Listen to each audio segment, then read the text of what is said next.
ये सोमनाथ कैसे लुट गया? ये अयोध्या में किसने हमारा मंदिर तोड़ के मस्जिद बनाई? ये मथुरा में किसने हमारा मंदिर तोड़ के मस्जिद बनाई? ये काशी विश्वनाथ के अंदर वो शिवलिंग को उठा करके दूसरी जगह रखा जो नंदी के सामने होना चाहिए था, हमें पता नहीं चला। और सत्ता के साथ मिलकर के लोगों ने जो हालात पैदा किए, उससे आप इस तथाकथित आजादी के बाद उन चीजों को लड़ने के लिए 500 साल तक आपको कोर्ट में मुकदमा लड़ना पड़ रहा है। यानी जब किसी ने हमारी चीज छीनी तब मुकदमा कोर्ट कचहरी नहीं हुआ, लेकिन जब हम वापस मांग रहे हैं तो हमें एक एक चीज के लिए 500 साल इंतजार करना पड़ रहा है। क्योंकि वो ताकतें आज भी उसी ताकत से, उसी बलबले से, उसी जोश के साथ इस भारत को तोड़ने में लगी हैं। और कुछ लोग जो हिंदू समाज के हो सकते हैं, उनके छोटे छोटे मकसद, क्योंकि वो तमाम वही लोग हैं जिन्होंने जयचंद होकर के काम किया। लेकिन मेरा दुख जो मैं आज आपसे इसलिए साझा करना चाहता हूं कि संजय भाई ने मुझे बार बार कहा कि इसमें युवा बहुत हैं पुष्पिन भाई। मैं ये सब बात आपको समझाने के बाद अपने उस निष्कर्ष पे आना चाहता हूं, ताकि एक बात आप ये समझें कि आखिर जिस देश ने, जिस सभ्यता ने पूरी दुनिया में जब कोई विश्वविद्यालय नाम की चीज नहीं थी, क्योंकि आज के युवा को यह बताया गया है ये ऑक्सफोर्ड, ये हार्वर्ड, ये ही दुनिया की सबसे ज्यादा ज्ञान की जगह है। जब लोगों को जीरो का पता नहीं था, जब लोग तारों को कैसे, कौन सा तारा क्या है, यह हवा पुरवैया क्यों चलती है, और पुरवैया हवा के पता करने के लिए नासा नहीं लगा था। गांव का एक देहाती आदमी जो ना एमए किया है ना पीएचडी किया है, वो चिड़िया को, जो गौरैया जब मिट्टी में नहाने लगे तो वो कहता था कि पुरवैया चलने वाली है या बरसात आने वाली है। ये देश तो उससे चल रहा था, इससे ज्यादा विकसित ज्ञान क्या हो सकता है। लेकिन अब हमें मौसम विभाग बताता है। इस तरीके के लोगों को यह भी ध्यान रखना चाहिए कि ये जो नालंदा है, ये वो ज्ञान का केंद्र था कि दुनिया से लोग कहां कहां से आते थे, जब ना रेलगाड़ी थी ना हवाई जहाज था। कहां कहां के देशों के लोग ज्ञान प्राप्त करने आते थे। इसीलिए जब इस देश पे इस्लामिक जिहादियों ने, आतंकवादियों ने जब यहां आकर के सत्ता स्थापित की, तो उन्होंने पहला काम क्या किया?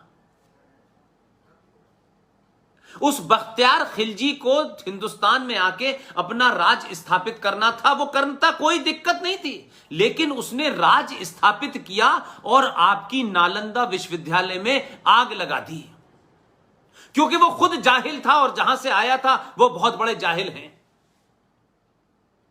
और पूरी दुनिया को जाहिल बनाना था, क्योंकि उनका कहना था कि अब एक किताब आ गई है और इस किताब के बाद हमें किसी दूसरी किताब की जरूरत नहीं है, क्योंकि हकीम लुकमान के सारे नुस्खे इस किताब में हैं, तो इसके बाद किसी किताब की क्या जरूरत है। तो नालंदा विश्वविद्यालय में 95 लाख किताबों में आग लगाई और महीनों आग जलती रही।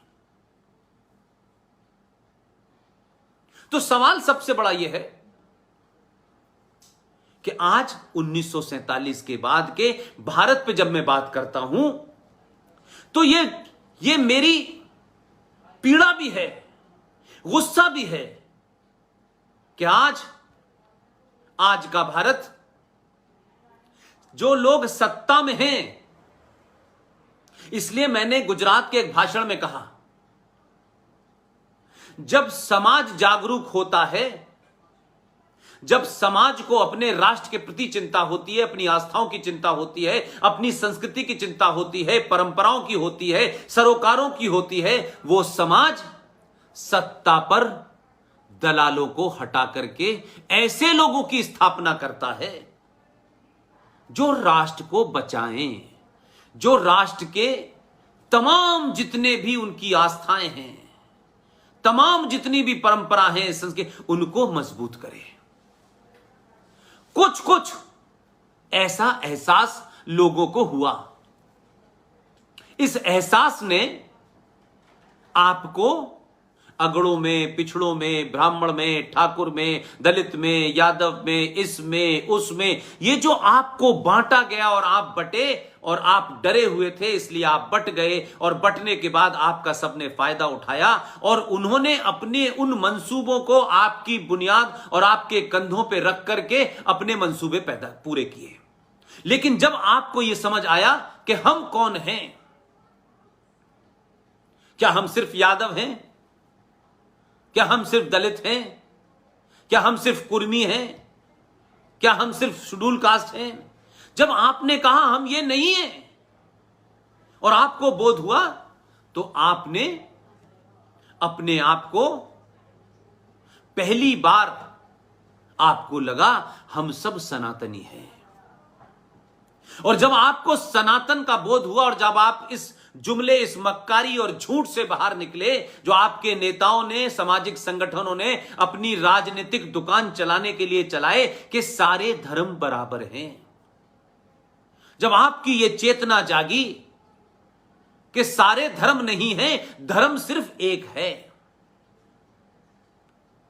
इस ब्रह्मांड, इस यूनिवर्स, इस कायनात की उत्पत्ति कब हुई होगी मुझे नहीं पता, लेकिन जब भी हुई थी तब से लेके अब तक, और जब तक ये संसार है, ये दुनिया है, ये सूरज है, ये हवा है, ये पानी है, ये नाले हैं, ये नदियां हैं, ये पहाड़ हैं, जब तक ये सृष्टि रहेगी तब तक एक ही धर्म रहेगा और उस धर्म का नाम है सनातन।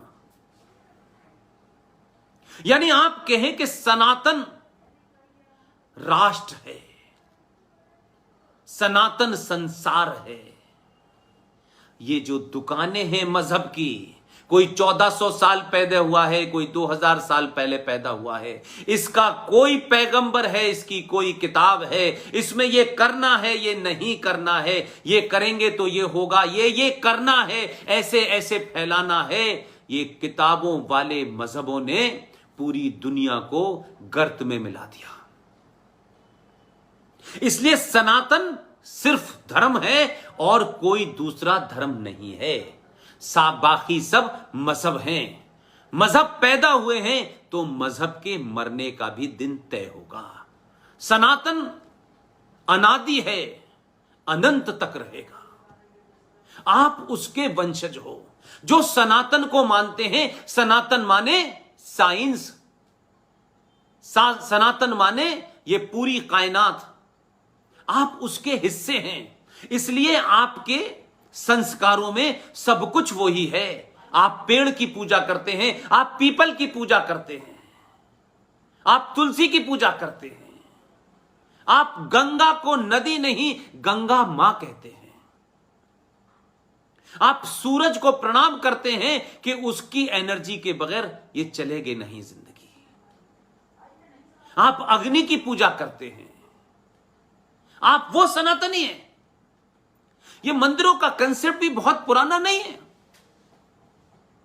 इसलिए हमें यह समझना होगा, इन झूठे मक्कारों ने सत्ताओं पे बैठने के लिए इस देश के बहुसंख्यक सनातनी समाज को इतना कमजोर किया, इतना उसके अंदर इंफीरियरिटी कॉम्प्लेक्स और कुंठा बिठा दी कि वो कभी अपने पुरुषार्थ को न समझ पाए, अपने पुरुषार्थ को न जगा पाए, अपने इतिहास के हीरोज को न समझ पाए। वो बौनों को देखे, बौनों को पढ़े और बौना ही बनने की कोशिश करे। इसलिए हमने 70 साल में बौने पैदा किए, बौनों को सत्ताओं पे बिठाया और बौनों को हमने अपने देश की चाबी दे दी, तुम जैसा दिल चाहे चलाओ। तो उन्होंने क्या किया, मेरा अब यहां से जिस युवा से मेरी अपील है, मैं अब उस पाठ पे आता हूं।